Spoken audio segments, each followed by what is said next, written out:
A special thank you to each of our subscribers who make this channel possible. Here's today's story.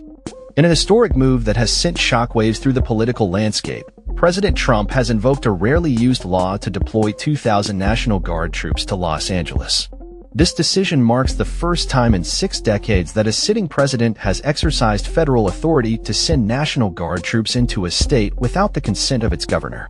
The deployment comes amidst escalating tensions and protests outside the Metropolitan Detention Center, MDC, in downtown Los Angeles, where demonstrators have gathered to voice their concerns over various social issues.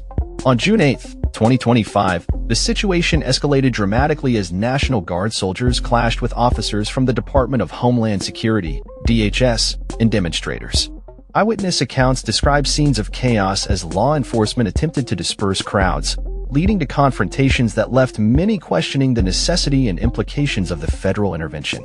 Los Angeles Mayor Karen Bass has voiced her concerns regarding the deployment, emphasizing the importance of community dialogue and local governance in addressing the issues at hand.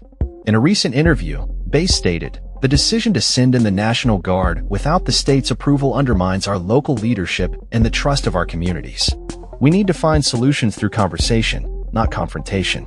The protests that have erupted in Los Angeles are part of a larger national dialogue surrounding social justice, police reform, and community safety.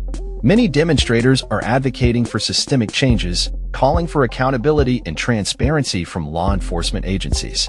The deployment of National Guard troops has raised fears among activists that the federal government is resorting to militarization in response to civil unrest, rather than engaging in meaningful dialogue. President Trump's decision to bypass California Governor Gavin Newsom has sparked a political firestorm, with critics arguing that it sets a dangerous precedent for federal overreach. Newsom has publicly condemned the move, asserting that such action should be reserved for extreme circumstances and should involve collaboration with state leaders.